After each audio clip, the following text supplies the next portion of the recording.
출근길 뉴스를 종합해드립니다. 깊이 있는 뉴스 YTN FM 출발 새아침. 신율의 출발 새아침 3부 순서 시작합니다. 광고부터 들으시죠. 크리네어 테크. 크리네어 테크 집중기 주물 작업 연마 작업 페인트 작업 분진가스 냄새 연기 작업 장분진 이 세상에 못 없애는 분진이 어딨어. 크리네어 테크 집중기가 다 잡아줍니다. 예! 크리네어 테크. 크리네어 테크 집중기. 아유, 세 단계 종이 또 걸렸어? 정말 제본 하나 하려다가 미치겠네. 내가 진작 현대오피스로 바꾸라니까. 오늘 다 날 셀 거야. 이제 스트레스 받지 마세요. 사무기기 전문기업 현대오피스가 책임지겠습니다. 사무기기의 올바른 기준. 현대오피스. 배우 박소연 2588 사행시 장전. 2588 대리운전은 오늘도 고객님의 안전을 위해 팔도강산 어디든지 팔 걷어붙이고 달려간다니까요. 좌우로 정렬 2588 좌우가 같네 좌우가 같아 2588 야, 남자가 할 일이 얼마나 많은 줄 알아? 경기 봐야 돼, 게임도 해야 돼, 가끔 한눈도 팔고 차도 돌봐야지. 피부관리보다 하고 싶은 게 많은 남자들을 위하여 우르오스 올인원 모이스처라이저. 단 한 번으로 하루 종일 파워보스. 이것이 남자의 올인원. 남자를 아니까 우르오스. 자연이 선물한 갈색 솔잎에 옛 어머니의 지혜가 더해지면 들리세요? 잠든 생기를 깨우는 갈색 솔잎의 놀라운 능력. 매일 생기로워져요. 첫 피부처럼. 한율 율려원액.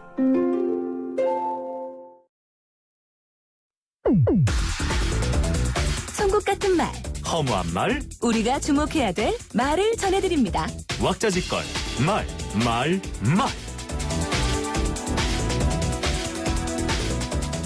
법은 목욕탕이다. 박근혜 대통령이 법무부 등 정부 5개 부처 업무 보고를 받는 자리에서 한 얘기입니다. 박 대통령은 이 자리에서 법은 약자들한테 엄마의 품 같은 게 돼야 한다라는 말도 덧붙였는데요. 법의 형평성과 공정성을 의미하는 말인 것 같습니다. 그런 차원에서는 전적으로 공감합니다. 하지만 법의 형평성과 공정성은 법의 내용에서도 결정되지만 시행 과정에서도 결정될 수 있는데요. 그래서 하는 말인데 지금 일반 국민들이 법의 시행 과정에서 나타나는 공정성, 형평성을 어떻게 느끼며 또 법 감정은 어떤지부터 생각하는 것, 이것이 순서가 아닐까요?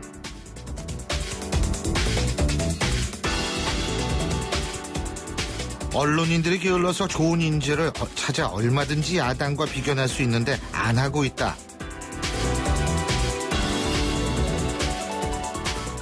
새누리당 김무성 대표가 인재 영입에 소홀하다는 비판에 대해서 한 얘기입니다. 정치권에서 흔히 나오는 얘기가 바로 언론 탓입니다. 그래서 새로운 것도 충격적이지도 않은데요. 언론도 부족한 점이 있을 수 있습니다. 하지만 지금 정치권이 언론 탓을 할 수 있는 상황인지를 생각해보면 글쎄요, 그냥 웃겠습니다.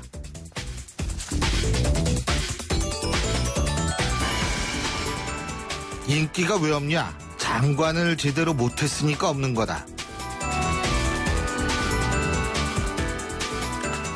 새누리당 정두원 의원이 최근 일고 있는 진박 논란과 관련해서 한 발언입니다. 정 의원은 인기가 없으니까 진박 마케팅을 하고 있다, 이런 얘기도 덧붙였는데요. 근데요, 솔직히 일반 국민들 장관 이름 잘 모릅니다. 총리 이름도 가물가물한데 장관 이름까지 안다는 거, 이 정치에 지대한 관심 갖기 전에는 힘든 게 현실인데요. 한마디로 장관직을 잘하든 못하든 인지도 측면에선 장관 출신들 그다지 높은 점수를 받지 못한다는 겁니다. 또 책임 장관이 가능하기 힘든 상태에서 인기 있는 장관 나오기도 힘듭니다. 그래서 고전할 수도 있는 건데, 그렇기 때문에 이 한 가지 측면만 가지고 고전의 원인을 말하는 거 좀 너무 치우친 건 아닌지 모르겠습니다. 지금까지 왁자지껄 말이었습니다.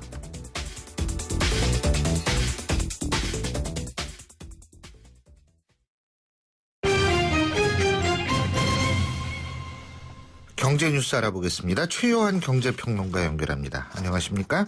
예, 안녕하십니까. 최현입니다. 예, 작년에 우리 경제 성장률이 2.6%로 집계가 되면서 예. 이 정부가 3% 성장 목표로 한 거 맞죠? 그러니까 이게 실패한 거죠, 그러니까. 예? 그렇죠. 예. 어제 한국은행이 발표한 2015년 4사분기 및 연간 국내 총생산 속보치에 따르면요. 예. 지난해 4사분기 실질 GDP는 전기 대비 0.6%, 지난해 연간 실질 GDP는 전년 대비 2.6% 각각 증가했습니다.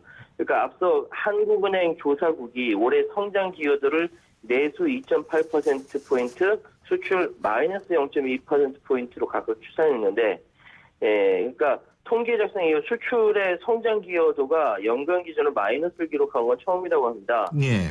국내 성장률이 하락세를 나타내면서 앞으로 3%의 성장을 호황기로 평가될 가능성도 거론되고 있고요. 지난해에도 결과적으로 11조 원대의 정부 추경 예산, 그 예. 2차례의 추가 금리 인하에도 불구하고 2%의 성장률에 그치게 된 거죠. 물론 정부, 한국은행, KDI 등 그 올해 성장률 전망을 3%대로 유지하고 있지만 국내 민간 연구기관, 그 해외 투자기관들은 2%대 성장 예상하고 있습니다. LG경제연구원 2.5, 현대경제연구원 2.8, 한국경제연구원 2.6 이렇게 보고 있고요. 네. 모건 스탠리를 비롯한 해외 7개 투자은행들은 평균 2.6%로 전망을 하고 있습니다. 이 상황에 대해서 전문가들은 이제 신속한 경제 구조 조정 그리고 저출산 대책이 성장률 회복에 중요하다 이렇게 이야기하고 있는데요. 구조 개혁과 새로운 성장 먹거리 발굴이 늦어지면 이 잠재 성장률 하락으로 조만간 2%대 성장도 선방한 거다. 뭐 이렇게 이야기가 나올 수 있거든요. 아이고. 그건 좀 답답합니다. 예. 참. 근데 이 뭐 저출산 문제 이게 쉽게 해결될 수 있어요? 예? 글쎄 말입니다. 애 키우는 게 얼마나 힘든데. 제가 항상 하는 얘기가 있어요. 애는 예. 이 크기에 비례해서 문제도 커진다. 다시 말해서 애들이 클수록 문제도 큰 문제가 나타나요. 이거 예, 우리나라 예. 사회에서는. 예. 자, 우리나라와 중국의 주력 산업의 경쟁력 격차가 해마다 좁혀지고 있다. 뭐 그래서 우리나라의 주요 업종에서 미래 경쟁력 기반이 위협받고 있는 상황이다. 이런 분석이라는 것이 우리 최요한 평론가께서 앞서 말씀하신 이 미래 성장 먹거리 이거 준비하지 못하면 큰일 난다 하고 연관되어 있는 거 아니겠어요? 맞습니다. 그 중국 기업들이 사실 맹렬하게 우리나라 기술 추격을 하고 있거든요. 사실 지금 보도 나오는 거는 우리가 추격을 당하고 있다라고 이야기하지만 이미 추월된 거 굉장히 많습니다. 예. 일단은 이제 경쟁 우위가 분명하고 그 전후방 연관관계 효과가 크고 소재 부품 영역이 지속적으로 커지는 부분에 대해서 정부가 기술 개발이나 투자를 늘리는 등 이 고부가가치 산업을 집중적으로 키워야 한다 이런 주문이 나오고 있거든요. 아하. 그러니까 한국은행의 신흥경제팀에서 보고서를 냈는데 이게 사실상 그 2005년보다 2014년 기준으로 중국과의 그 기술 격차 그다지 크지 않다. 상대적인 경쟁력이 약화됐다 이런 이야기가 나오고 있는 겁니다. 그러니까 4대 주력 산업 세계 시장 점유율이 그렇게 많이 상승하지 못했다는 것이고요. 업종별로 보면은 전자산업, 반도체 LCD, 그리고 기계산업, 승용차나 특수선박, 그리고 철강, 금속, 스테인리스 강 같은 거 이런 것들은 상대적으로 시장 점유율이 많이 떨어졌다. 단지 석유화학 산업이 중국과 비교했을 때 조금 더 경쟁력이 소폭 올랐다. 이 정도로 평가하고 있고요. 그래서 4대 수출 산업의 중국 대비 기술 우위도 2008년과 14년에 비교했을 때 급격하게 축소되고 있는데 특히 무선통신, 반도체, 디스플레이, 스마트 자동차, 고부가 선박, 수소에너지 다방면에 있어서 두드러진 축소세가 나타나고 있다. 이렇게 얘기하고 있습니다. 예. 자, 그리고 80조 원을 풀었는데 중국 증시는 6% 넘게 폭락했다. 이런 뉴스 지금 나오고 있지 않습니까? 네. 그런데 이게 우리게 남의 얘기가 아닌 것이 우리 증권가에 한참 바람 불었던 홍콩 H지수라 그러죠. 홍콩 H지수와 연계된 ELS. 이거 들으시는 분들 많을 거예요. 근데 이게 지금 손실 위험이 커지는 게 문제 아닙니까? 그렇습니다. 이게 중국 상하이 증시가 6% 넘게 폭락하면서 우리나라뿐만 아니라 일본도 같이 이제 증시 동반 급락했는데요. 하여튼 이게 참 어려운 부분입니다. 우리나라에서 증시가 또 간당간당한 게 왜 작년 초에 그 초저금리 시대의 대안으로 굉장히 인기를 끌었던 방었던 그게 국민 재테크 상품이다. 뭐 얘기했던 ELS가 홍콩 H지수가 홍콩 항생 국가의 기업 지수라고 하는데 8,000선 아래로 떨어지면서 원금 손실 위험에 노출됐거든요. 이게 이제 홍콩 H지수라는 게 그 홍콩 증권거래소에 상장되어 있는 94개 중국 기업 중 비교적 유망한 32개 종목으로 구성되어 있고요. 그러니까 국제 금융시장에서 공인받는 중국의 대표 주가인 셈이죠. 근데 이게 막 떨어진 이유가요. 대부분의 홍콩 H지수에 있는 32개의 그 기업들이 에너지주입니다. 그러니까 이제 저유가랑 아주 직격탄을 맞게 되는 거죠. 예. 그러니까 이게 떨어지게 되는 건데 우리나라가 연계되어 있는 ELS가 37조 원입니다. 전체 그 발행 잔액이 55%에 달하는데 원금 손실 구간이고 녹인이라고 하거든요. 예. 근데 이게 2조에 달하는 걸로 알려져 있고요. 그래서 지금 금융당국이 사실 뭐 불안전 판매라든지 기타 자체 상품에 큰 문제가 있지 않냐 뭐 이런 이야기했을 때 점검해보니까 별 문제 없다라고 답변은 했습니다만은 투자자들이 어떤 분들이냐면 보통 쌈짓돈 가지고 이렇게 집어넣는 60대 이상 어르신들 잘 모르거든요. 그러니까 우리나라는 이 부분에 대해서 금융당국이 다시 좀 생각 좀 해봐야 된다. 이게 나중에 뒤늦게 10월달 대사에 손을 댔거든요. 금융당국이 제재하고 당장 손실이 아니라는 주장하고 해보고 싶지 않다는 주장에 부딪히고 있는데 어쨌든 뭐 쌈짓돈 투자하셨던 어르신들이 가슴이 간당간당하죠. 지금. 그럼요. 우리나라에서는요 투자 권유만 있지 나중에 투자 끝난 다음에는 그 다음에는 뭐 각자 책임이라는 식이니까 뭐 이거 참 근데 큰일이에요 이거. 오늘 말씀 여기까지 듣겠습니다. 고맙습니다. 예, 감사합니다. 지금까지 최요한 경제평론가였습니다.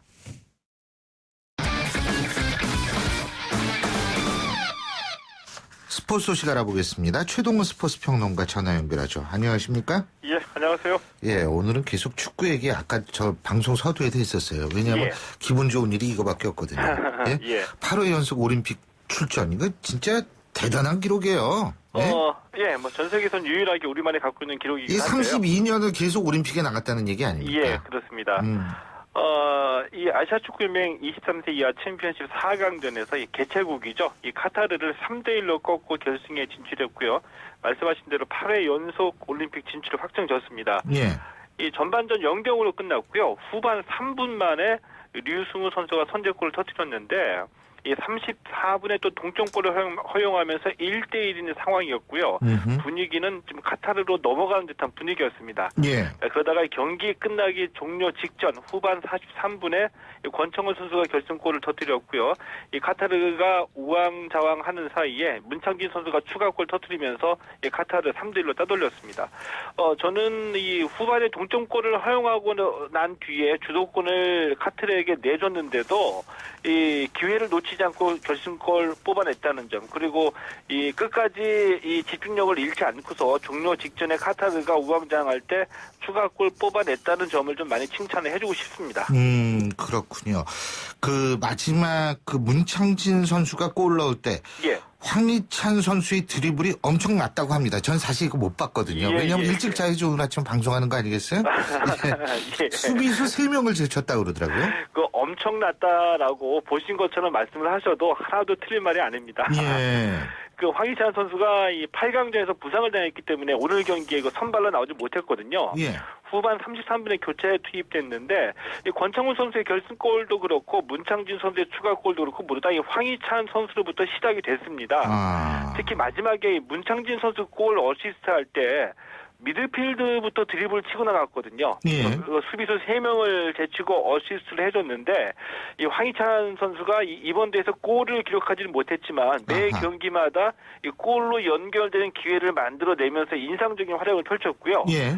신태용 감독이 오늘 선발로 이 다소 좀 변칙적으로 3명의 수비수를 두는 3백 전술을 구사했거든요. 예. 근데 좀 이 수비에서 불안한 장면이 많이 나왔습니다. 초반에 그래서 좀 많이 밀렸고요. 그런데도 이 중앙 수비를 맡고 있던 이 박영호 선수가 중심을 많이 잡아주면서 공격할 때는 수비형 미드필더 역할까지 해줬던 것이 눈에 보이지는 않지만 이 승리의 밑바탕이 됐다라고 말씀드릴 수 있습니다. 자, 이제 결승전은 한일전이라고 그러더라고요. 예. 네? 일본이 이라크 이기고 올라왔는데 이 한일전은 우리가 뭐 결승이다 아니다 떠나가지고 이건 지면은 큰일 나는 얘기. 그렇죠. 이 뭐 최고의 흥행 카드이자 자존심의 대결인데요. 일본으로서는 우리에게 진비를 좀 갚아야 되는 서력전이기도 합니다. 왜냐하면은 4년 전 런던 올림픽에서 3, 4위전에서 우리와 일본이 만나가지고 우리가 동메달을 따냈죠. 근데 일본도 이 4강전에서 이라크를 2대1로 이겼고요. 예. 우리와 일본의 결승전 이번 주 토요일 밤 11시 45분에 열리는데, 일본이 8강에서 이란, 4강에서 이라크, 만만치 않은 팀을 꺾고 올라왔거든요. 예. 근데 일본은 지금 이 특출난 한 명의 선수는 보이지는 않습니다. 자, 그렇다고 한다면 일본은 이 개인보다는 조직력이 아주 뛰어난 팀이고요. 그리고 압박을 아주 잘하면서 조직적으로 뛰고 많이 뛰는 경기를 하고 있거든요. 예. 한일전의 특성상 이 객관적인 전력 이외에도 그날 경기 당일의 컨디션 그리고 선수들의 정신력에서 승부가 나의 가능성이 높다고 보이죠. 예. 자, 이건 좀 다른 얘기인데 호주 오픈에서 세계 랭킹 1위 조코비치하고 경기를 벌였던 우리 정현 선수 말이에요. 예. 예. 어제 귀국을 했는데 아주 경험은 좋은 경험했을 겁니다.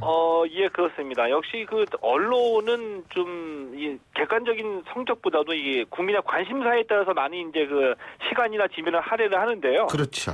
이 지난해 메이저 대회였던 US 오픈에서 정현 선수가 1회전에서 승리하고 2회전에 진출했었거든요. 예.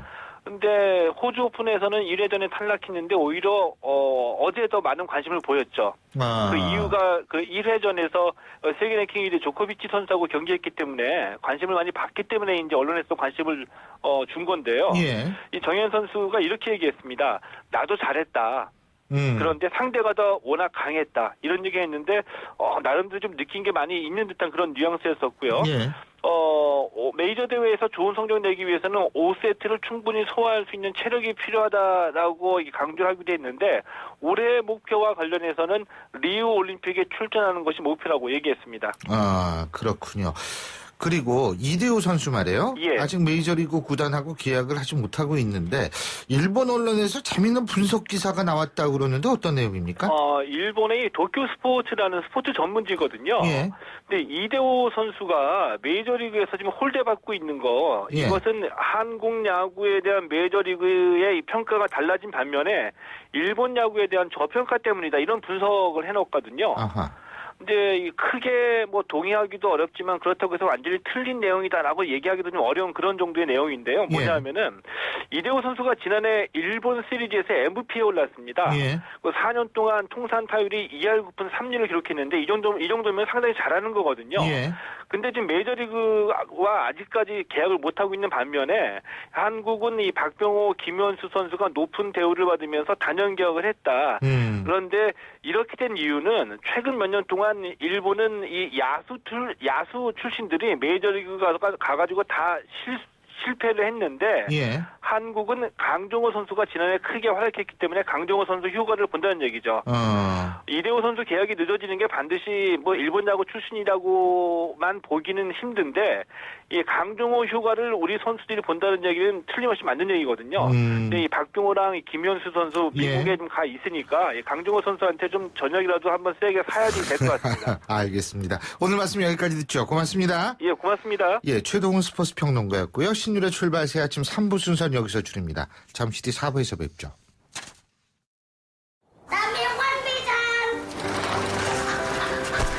학교를 향해 누아는 패자를 밟는다.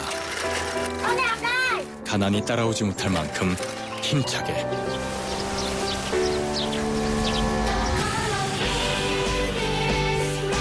후원이 끝나도 마을 스스로 아이를 돌보게 만드는 월드비전 자립마을 프로젝트. 진정한 후원은 후원이 끝나게 하는 것입니다. 후원 문의 1688-3570 1688-3570 진정한 후원을 생각합니다. 월드비전 날카로운 분석, 내일을 보는 시선, 신율의 출발 새 아침.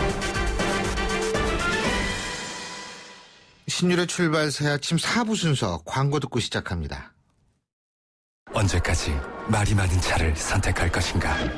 더 이상 말이 필요 없는 SM3 디젤 탄생. 유럽에서 검증된 디젤 엔진, 세계적 명성의 독일 게트락 듀얼 클러치 변속기, 복합 연비 17.7km의 뛰어난 연비와 강력한 토크까지. 유럽이 사랑한 디젤 SM3 DCI. 지금 8시 30분 14초 지나고 있는데요. 자, 지금 교통 상황 알아보겠습니다. 김미란 캐스터. 네, 신율의 출발새 아침 교통정보입니다. 아직은 자동차 전용도로 위로 출근길 정체가 많습니다. 사고 나지 않도록 조금 더 여유 있게 운전하시기 바랍니다. 올림픽대로 김포 방면 동작대교에서 한강대교 구간 4차로에서 추돌 사고가 났습니다. 한남대교부터 한강대교까지 밀리고 있고 이전 천호대교에서 성수 구간도 서행입니다. 반대 하남 방면 행주대교부터 한강대교 사이 밀리고 있는데요. 한남대교부터 영동대교 사이도 서행입니다. 내부산로 성수대교 방면 정릉램프에서 기름램프 구간 2차로에서는 추돌 사고가 발생했는데요. 처리 작업 중입니다. 이전 홍제램프부터 국민의 램프까지 정체가 되고 있고 반대 성산동 쪽으로 정릉터널부터 연희램프까지 아직은 차량들 느리게 움직이는 모습입니다. 출발 새 아침 교통정보였습니다. 신율의 출발 새 아침 오늘 순서 시작합니다. 오늘 아침 당신이 듣고 싶은 뉴스 94.5MHz YTN 뉴스 FM 신율의 출발 새 아침. 여러분들 혹시 심리부검이라고 들어보신 적 있으십니까? 말 그대로 죽음에 이르게 되는 심리적 요인을 파헤쳐보는 겁니다. 우리에게는 다소 낯선 개념이지만 외국 같은 경우에는 심리적 부검을 통한 사망 원인 분석이 비교적 활발히 이루어지고 있는 걸로 알려지고 있습니다. 우리 역시 지난해 정부 차원의 전문기관이 문을 열고 유가족을 상대로 심리 부검을 진행 중입니다. 그리고 어제 지난 1년 동안의 조사 결과가 처음으로 발표가 됐습니다. 이번 조사 결과를 통해서 밝혀진 자살 고의 연군과 이상 징후 알아보겠습니다. 자, 보건복지부 산하 중앙심리부검센터 백종우 부센터장, 현재 경희대병원 정신건강의학과 교수로도 활동 중이시죠? 백 교수님 연결합니다. 안녕하십니까? 네, 안녕하십니까? 예. 시신부검, 이거는 많이 알고 있지만 심리를 부검한다. 이건 굉장히 저도 사실 처음 들어요, 오늘. 네. 네? 근데 이거가 이제 돌아가신 분들의 심리를 분석한다는 겁니까? 네, 맞습니다. 어떻게 분석을 해요? 예, 이게 50년대에 미국에서 처음 시작이 됐는데요. 예. 정신과 의사나 임상 심리학자들이 고인은 말씀하실 수 없는 상황이니까. 그렇죠. 유가족이나 이제 친구, 동료들을 굉장히 심층적으로 면담하고 또 유서나 통장, 의무기록 여러 가지 자료들을 같이 조사해서 사망 당시의 상황과 원인을 재구성하는 그런 면담 방법입니다. 그렇군요. 네. 근데 이제 외국은 이런 게 다 많이 과거에도 했던 모양이죠, 과거부터? 이 대표적으로 얘기되는 나라는 핀란드입니다. 핀란드는 80년대 후반에 저희 수준으로 자살률이 높았었습니다. 예. 그래서 전체 자살 사망자에 대한 심리부검을 시행을 했고요. 그 결과를 가지고 자살 예방 정책을 만들어서 실행해서 아주 20년 만에 절반 이하로 자살률을 낮춘 사례가 있습니다. 그래서 자살률이 낮아졌군요. 네. 근데 우리나라는 이제 시작이죠, 그죠? 네, 맞습니다. 네, 그렇군요. 자, 그러면 지금 교수님께서 말씀하신 거 이렇게 보면 심리부검이라는 거는 이제 이제 가족들, 그죠? 네. 인터뷰하고, 네. 그리고, 병원 기록도 좀 보고, 이런 거죠? 네. 그러니까 어떤 식으로 조사가 이루어지는부터 좀 말씀해 주시죠? 예, 되게, 경찰분들은 이제 이 사망이 자살인지 타살인지를 주로 조사하시는 거고, 저희는 이제 정신과 의사나 심리학자가 이분들의 전생에 대해서 듣고 어떤 스트레스를 많이 겪었는지, 성격은 어땠는지, 사망 당시의 상황 또는 어떤 정신질환을 진단할 수 있었는지 이런 것들을 보통 3시간 이상 면담을 하게 되고요. 심리부검 도구라고 하는 또 체크리스트를 또 활용하고 있습니다. 네. 그렇군요. 네. 그런데 그게 또 이 유가족 분들하고 면담하는 게 쉬운 일은 아닐 것 같아요. 맞습니다. 예. 그러니까 뭐 좀 힘드신 측면 같은 거 없으세요? 예, 사실 아직 참여하신 분이 전체 자살 사망자가 사실 13,000명인데요. 재작년만 해도 그에 비해서는 굉장히 적은 수지만 정말 이 유가족분들이 이 자살로 인한 트라우마를 다룬다는 것 자체가 굉장히 고통스러운 일이기도 합니다. 근데 정말 저희가 정말 감사드리는 거는 이분들이 우리 이야기를 통해서 다른 사람의 자살을 막는 데 도움이 됐으면 좋겠다. 이런 마음으로 참여해 주셨거든요. 진심으로 감사드리고 있고요. 또 전문가하고 면담의 과정이 또 굉장히 건강하게 애도할 수 있는 그런 걸 촉진하는 좀 치유적인 효과가 있습니다. 그런 면에서도 좀 보탬이 되고 있다고 생각합니다. 그렇군요. 자, 그러면 이제부터 본격적으로 이 자살을 시도하시는 분들의 전조 증상이 어떤 것인지 좀 얘기를 해보죠. 네네. 이 자살을 죽고 싶다는 표현을 이렇게 말로 구체적으로 나 죽고 싶다 이렇게 하는 경우도 있지만 사실 그런 경우에 또 설마 그럴 리가 또는 어떻게 해야 될지 몰라서 그 다음에 얘기하자 뭐 이렇게 해서 넘어가게 되는 경우가 많고 또 우리나라에서는 이렇게 우울하다든지 이런 감정을 표현하는 것이 참 익숙하지가 않습니다. 직장에서는 더 어렵고요. 그러다 보니까 이제 행동으로 나타나는 경우가 굉장히 많았습니다. 이런 것을 알아차리기가 참 힘들었었는데요. 예를 들면 이제 불면증이 생겨서 잠을 못 자고 식욕이 떨어지고 그리고 집중이 떨어져서 낮에 일을 잘 하지 못하고 의욕도 떨어지니까요. 이럴 때 동료나 이제 가족들은 이 우울하다는 표현을 잘 안 하니까 왜 그러냐고 하거나 이제 그 행동을 지적하게 되거나 그래서 갈등이 커지거나 이런 경우도 적지 않게 보입니다. 그러니까 쉽게 얘기한다면 너 왜 밥 안 먹니 이거 하죠? 그렇죠. 왜? 예. 이때 저희가 여기 참여해 주신 유가족분들도 나중에 저희가 이런 조기에 발견되는 경고 신호를 보여드리니까 이거를 그때는 자살을 생각하고 있는지 전혀 생각하지 못했다. 이런 분들을 저희가 많이 만날 수 있었습니다. 근데요. 네. 예를 들면 안 하던 행동을 하는 경우가 있다고 그러더라고요. 그러니까 뭐 예를 들면 셀카를 안 찍던 사람이 셀카를 찍는다든지. 네. 근데 그게 안 하던 행동을 했다고 그래서 이게 자살 징후가 있다라고 이렇게 판단하는 것도 사실은 좀 어려운 거 아니에요? 사실 뭐 한두 가지만 가지고 판단할 수는 없는데요. 뭐 이렇게 주변을 정리하시는 분들도 어떤 경우에는 이제 갑자기 이렇게 선물을 준다거나 뭐 이런 것들도 사실 선물 받는 입장에서는 이유를 참 생각하기가 힘든데 그래서 전반적인 변화를 잘하는 사람은 뭔가 크게 달라지고 있다는 것을 느끼는 게 중요하고요. 더 중요한 거는 이때 물어봐 주는 겁니다. 너 혹시 힘드냐? 혹시 이런 경우에 자살을 생각하는 사람들도 있다던데 그런 생각을 하고 있느냐? 이렇게 구체적으로 물어봐 주는 게 중요합니다. 근데 일단은 그러니까 주위 사람들이 관심을 많이 가지면 자살을 막을 수 있다 이런 말씀이신 것 같은데요. 맞습니다. 그죠? 모든 자살을 막을 수 없더라도 그리고 관심을 가지고 물어보는 것만으로도 많은 분들을 예방할 수 있다는 걸 다시 한번 알 수 있었습니다. 그리고 주위 사람들이 그런 것을 인지했을 때 병원에 보내는 건 어떻습니까? 사실 그걸 인지했을 때 또 좀 이상하다. 예? 네. 예. 어떻게 보세요? 이게 가장 안타까웠던 게 저희가 해외의 결과하고 제일 차이가 나는 게 이제 치료율이 지속적으로 받는 분이 15% 정도밖에 안 되셨거든요. 예. 그런 것들이 아직 이제 정신과에 간다거나 심리 상담을 받는다는 것이 이런 내가 미쳤냐? 이런 편견이나 차별에 대한 우려 때문에 치료율이 굉장히 낮은 게 우리나라의 현실이라는 것을 또 확인할 수 있었습니다. 사실 그 우울증 같은 정신질환만 잘 치료됐어도 모든 자살은 아니지만 적지 않은 비율의 자살을 막을 수 있지 않았을까 하는 안타까움이 듭니다. 우울증, 그러니까 우울증과 자살은 밀접한 관계가 있는 건데 말이에요. 그죠? 네네네. 예. 근데 이게 우울증이 왜 걸리는 거예요, 이게?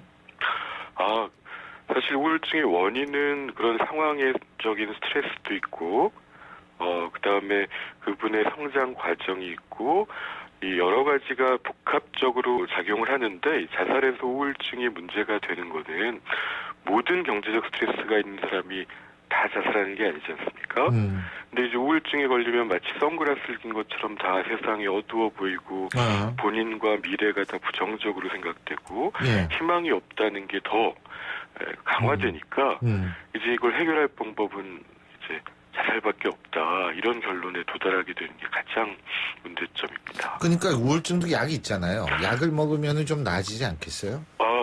요즘에는 이제 중증도 이상의 우울증에서는 항우울제 치료가 꼭 필요하고요. 사실 2달 치료하면 70-80% 좋아지거든요. 굉장히 잘 치료되는 수 있는 질환인데 이런 게 이제 인식의 문제 때문에 아직 접근이 안 되고 있는 상황입니다. 그리고 또 한 가지는 뭐냐 하면 자살자 가족 역시도 자살 고위험군이다. 이런 얘기가 있는데 사실입니까? 맞습니다. 실제 한 자살 유가족의 자살률이 한 6에서 10배 높아진다는 거는 해외도 마찬가지고요. 저희가 이 자살 유가족은 그 자체가 또 엄청난 트라우마시기도 하고 내가 왜 막지 못했나 하는 죄책감이라든가 왜 하는 질문이 끊임없이 생각하시면서 또 주변에 위로받지도 못하는 굉장히 힘든 상황이 있으시거든요. 그래서 해외에서도 그 유가족에 대한 지원이나 배려가 자살 예방 정책에 굉장히 중요한 우선순위를 두고 있습니다. 그렇군요. 예, 잘 알겠습니다. 참 우리가 여러 가지로 생각해 볼 측면이 많다는 거 느끼게 해주신 그런 말씀이셨습니다. 오늘 말씀 여기까지 듣죠. 고맙습니다. 예, 감사합니다. 예, 지금까지 경희대학교 병원 정신의학과 교수이자 중앙심리부검센터 부센터장이죠. 박정호 교수였습니다.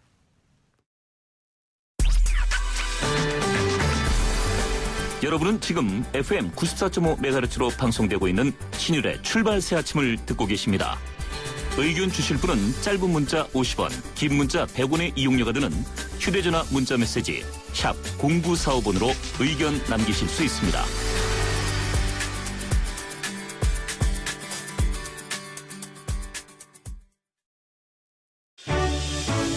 역사의 시선으로 뉴스를 읽어봅니다. 히스토리 뉴스.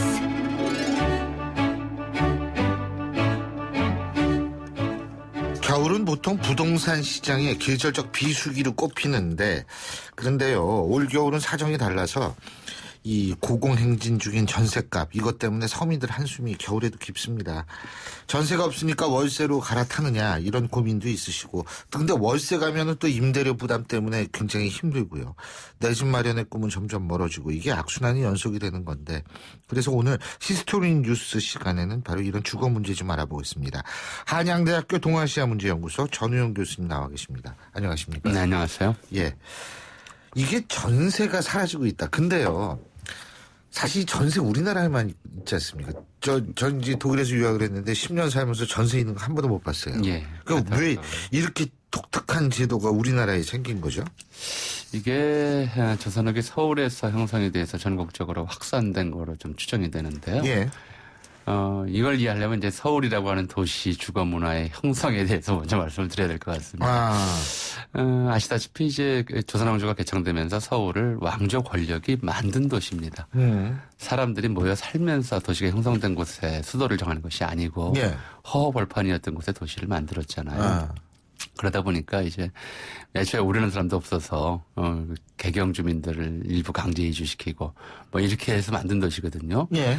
그래서 이 도시에서는 첫째로는 이제 그 가옥에 대해서는 각자가 지은 가옥에 대해서는 소유권을 인정해 줬지만 대지에 대한 소유권은 인정이 안 됐습니다. 1907년 토지가옥 증명규칙이 제정되기까지 서울은 대지 지분이 개인에게 있지 않은 특별한 도시였습니다. 이게 이제 하나고요. 두 번째로는 서울 상주 인구가 조선시대 중기까지는 그렇게 많지 않았다는 거죠. 그러니까 벼슬살이 하러 오는 사람들은 벼슬 사는 동안만 서울 시민이었다가 다시 이제 벼슬 놓고 가고. 나면 고향으로 돌아가고 뭐 퇴계든 율곡이든 할 것 없이 이게 몇 년 안 되는 기간 동안 서울 거주하다가 이제 마음에 안 맞으면 또는 왕에게 밑보이면 사직성서 내고 고향으로 돌아가는 게 일반적이었던 거고요. 그 밖에 이제 번성병이라든가 경공장이라든가 왜 지방에서 1년에 6개월씩 여기 이제 붙들려 와서 국가에 필요한 물질을 생산하는 이제 수공업자들 있지 않습니까? 예. 이것도 번상제로 유지가 됐거든요. 이렇게 이제 몇 달씩만 거주하고 다시 고향으로 내려가는 이런 패턴의 생활을 하는 사람들이 많았기 때문에 주택을 소유한다는 게 아주 부담스러운 이제 현상이었던 거죠. 그래서 조선시대에도 이미 초중기부터 이런 형태로 일단 좀 임시 거주하는 그런 집이 많았고 그런 집들의 뭐 전세라기보다는 일종의 좀 이제 보증금처럼 걸고서 그 몇 년 거주하다가 돌아가는 이런 패턴들이 있었던 것 같고요. 그랬다가 이제 18세기 서울 인구가 한 2배 정도 그 이전보다 급증을 합니다.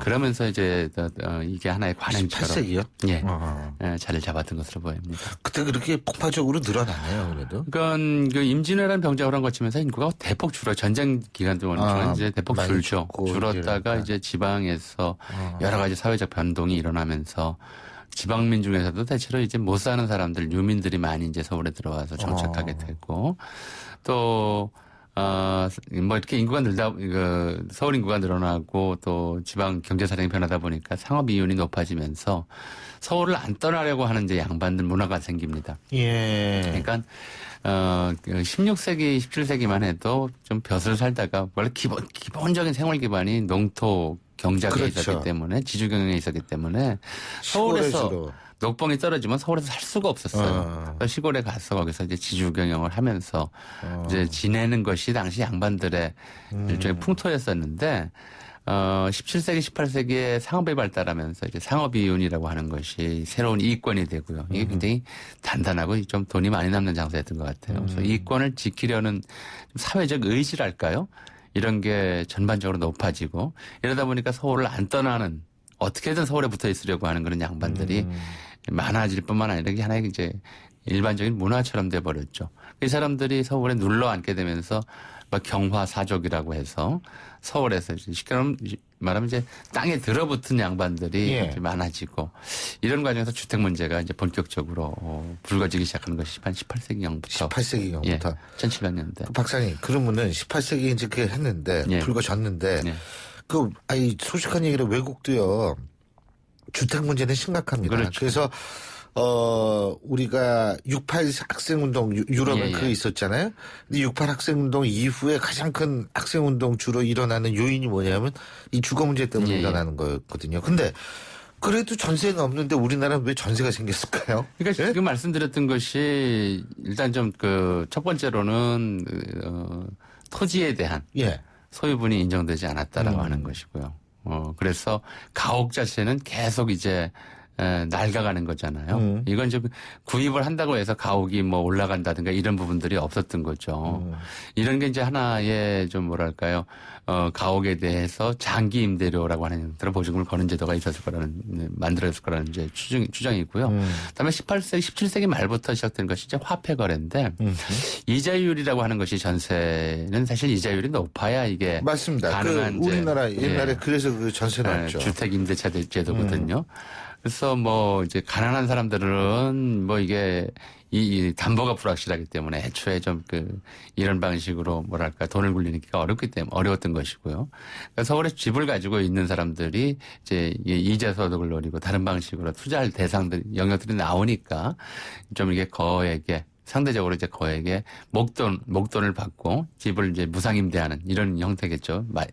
맞고서 이런 제도가 나온 것이 아닌가 싶습니다. 그러니까 18세기 화폐 경제가 그때 조선시대도 이제 이자가 있었다 이거죠. 굉장히 높았죠. 장변이라고 그래가지고 대략 장변이요? 장변이라고 해서 장변. 이 장변은 뭐냐면은 5일장이 열리잖아요. 아, 예. 5일 단위 이자예요. 그러니까 5일의 이자가 보통 10% 이렇게까지 나오는 것이고요. 열린 뭐 거의 100% 이제 좀 안정적이면 30% 이상 조사를 하면 이제 그랬던 것으로 이제 그 일제 말기 관행조사에서 나타나거든요. 그래서 그런 부분들이 있었고 또 이제 목돈이라고 하는 것이 다양한 방식으로 그러니까 이게 전세라고 하는 것이 지금 우리가 전세라고 부르지만 전세라는 형태라기보다는 일종의 주택담보대출 뭐에 가까운 조금 워낙 거액인데. 그러니까 내가 그렇죠. 그 집에 사는 대신에 돈을 빌려줄게 그렇죠. 이런 개념이다. 이런 개념이죠. 예. 네? 이런 개념에 가까웠던 것으로 보여요. 문제는 돈 빌려주고 뛰는 사람들이 지금 있으니까 이게. 그 정도뿐만이 아니고요. 실제로는 이제 한편으로는 화폐 힘이 강해지기는 했지만 또 한편으로는 권력의 힘이 여전히 셌기 때문에 네. 18세기 무렵에는 이제 사회 문제, 서울에서 사회 문제가 됐던 게 여가 탈입이라고 하는 게 있었어요. 그게 뭐예요? 그러니까 힘 있는 사람들이 남의 집을 그냥 무상으로 빼앗아 사는 거죠. 그러니까 누구 뭐 어느 세도 가문의 친척이라든가 뭐 이런 정도 되면 전세금도 안 주고 남의 집에 그냥 들어가서 버티고 사는 이런 일들도 적지 않게 벌어지고 했었던 거죠. 그러니까 내가 사는데 네가 웬 말이야? 뭐 이거죠. 그러니까 한마디로 뭐 그건 아니고 그건 처음에는 아니에요? 이제 뭐 돈 주고 살겠다고 해놓고는 돈 안 주고 버티고 뭐 이런 일들이 이제 비일비재했던 거죠. 옛날에 그랬어요. 네, 그럼요. 참 그런데 어쨌든 지금 이제 이 보증금 떼이는 일도 물론 있었지만 1990년대 같은 경우에는 네. 전세 파동이 사회적 문제가 된 적이 있죠. 그러니까 굉장히 좀 독특한 좀 그 문제들이 특히 일제강점기부터 90년대 전세 파동은 뭐 전세 파동이라는 게 이제 종종 있었어요. 사실은 90년대가 좀 유명해서 그렇죠. 좀 주목해봐야 될 건 이제 전세 문화라고 하는 것이 이상하게 좀 엇갈려 있는 부분들이 좀 있어요. 그러니까 집을 요즘에는 이제 집을 통째로 세를 들어요. 예. 이거 그래서 이제 옛날에 사골세 방에만 전세인데도 방 한 칸 전세들이 있었죠. 아, 그랬나요? 그런 게 굉장히 많았죠. 신 교수님 그렇게 안 살아보신 모양이네요. 죄송합니다. 갑자기 어려서부터 이제 자가 소유로 사셨는 모양인데요. 단칸방 전세라든가 이런 것들이 굉장히 많았어요. 그런데 이제 이 과정에서 이게 생기는 과정에서 어떤 문제들이 있었냐면 본래 조선 중기까지도 이런 문제들은 적었던 것 같은데 특히 일제강점기에 들어와서 이 과거 집 전체를 전세 놓던 문화의 좀 영향으로 방 한 칸이라든가 행랑채 한 구석 블록 이것만 전세 놓는 이상한 문화들이 생기거든요. 근데 이게 흥미로운 것이요. 이렇게 전세를 놔줬던 단칸방이나 행랑채 같은 것들이 본래 노비들이 살던 공간들이었어요. 그래서 이 전세 입주자하고 집주인 사이의 관계가 평등한 임대차 관계가 되질 못하고 세입자가 마치 그 집에 행랑채 사는 집값은 내면서 근데 상당히 좀 적게 내는 부분들이 좀 있었던 것 같긴 한데요. 노동력을 제공해야 하는 이런 문화들이 좀 있었죠. 전세로 살면서 그렇죠. 노동력까지 제공한다. 세입자라고 그러면 아마 60년대 70년대 전세 사셨던 분들은 다 기억하실 거예요. 세입자가 무슨 죄도 아닌데 세입자 자식이 그 집주인 자식보다 같은 학교 다니면서 공부를 잘해도 죄가 되는 거고요. 그 다음에 뭐 김장철이라든가 좀 행사가 있을 때는 당연히 무상 노동력을 제공해야 되는 것이고요. 뭐 이런 식의 이제 문화들이 만들어졌거든요. 그래서 세 사는 것이 죄다라고 하는 관념처럼 집주인에게 단지 같은 집에서 살면서도 집주인에게 인격적으로 예속당하는 또는 이제 구박받는 이런 문화가 굉장히 오래 지속됐어요. 그러니까 한국 전세 문화는 단지 주택 문화뿐만이 아니라 집주인과 세입자 사이에서 대단히 불평등한 관계로 반세기 이상 지속되어 왔다는 거죠. 그런데 박사님 말씀 그걸 들어보면은 이게 결국은 우리 사회 속에서 잔존해 있던 계급의식 같은 것들이 역시 주거 형태에도 투영이 됐다라고 볼 수 있는 거 아닙니까? 그러니까 중세 문화의 이제 잔존태라고 할 수 있겠죠. 60, 70년대까지 그랬습니다. 그러니까 서울의 주택 문제, 아파트가 일반적이라기보다는 이제 반수 이상의 주민이 거주하는 보편적 주거 형태로 자리 잡기 이전까지 대다수의 단독주택들이 세입자와 집주인이 동거하는 그런 식의 부분 공동주택처럼 돼 있었고요. 그 과정에서는 세입자들이 근데 부당한 이제 그 전기요금이라든가 오물수고료라든가 이런 거 떠넘기기 뭐 이런 이제 피해를 보는 것도 아주 일반적이었고요. 단지 보증금 떼고 하는 정도의 문제가 아니라 그러면서도 이제 서울 인구가 1945년 해방 이후로 1980년대 말까지 정말 폭발적으로 했거든요. 폭증하면서 주택 문제라고 하는 건 정말 살인적인 문제였기 때문에 아무리 부당하고 불공정한 계약 조건이라 하더라도 세입자들이 감수할 수밖에 없는 그런 좀 불균형한 관계가 지속이 됐던 것이죠. 그래서 그 무렵에 아까 말씀하셨던 이제 전세 파동이니 대란이니 하는 것들은 이제 수시로 일어났던 것이고요. 그리고 특히 금리가 많이 올랐다든가 이런 상황에서 이제 전세금을 대폭 올린다든가 예. 이런 일들이 수시로 나타나곤 했었죠. 근데 이제 지금 어쨌든 저금리 상태고 그러니까 결국은 우리나라도 지금 월세 전환율이 굉장히 빨리 이루어지고 있지 않습니까? 그래서 전세는 이제 결국 사라지는 것 아니냐. 그렇죠. 이런 얘기가 나오는데. 그죠? 이런 것들이 사실은 이 정치 경제적으로 바라봐도 충분한 어떤 설명의 원인이 있는 것 같아요. 예? 설명할 수 있는. 당연히 원인이 있겠죠. 이제 사회가 그렇게 가고 있는 거니까. 그런데 또 한 가지 이제 근대에 들어와서 일제강점기의 전세가 폭발적으로 늘어났던 것 중에 하나는 부동산 투자라는 개념이 그때 형성이 돼요. 그러니까 사면은 오른다. 정확히 말하면 1907년에 토지가옥증명규칙이 제정될 것 자체가 일본인의 도시부동산 투자를 위해서 만들었던 거예요. 그래서 1920년대쯤 되면 서울에 집을 한 100채, 40-50채 이렇게씩 가지고 부동산 전문 임대업을 하는 사람들이 굉장히 많아지거든요. 그런 여파가 반세기 넘게 지속이 되어 오면서 이제 만들어졌다고 할 수 있겠죠. 이제 그것이 이제 서서히 끝나는 거고 인구 감소될 때가 된 거죠. 잘 알겠습니다. 오늘 말씀 여기까지 듣겠습니다. 고맙습니다. 네. 지금까지 역사학자이신 전우용 박사님과 함께했고요. 신율의 출발 새 아침. 자, 오늘 순서는 여기서 모두 줄이겠습니다. 오늘은 굉장히 포근한 겨울 날씨가 될 것 같은데요. 오늘 하루도 어제보다 나은 하루 되시길 바라겠습니다. 지금까지 신율이었고요. 내일 아침 7시 15분에 다시 뵙죠. 고맙습니다.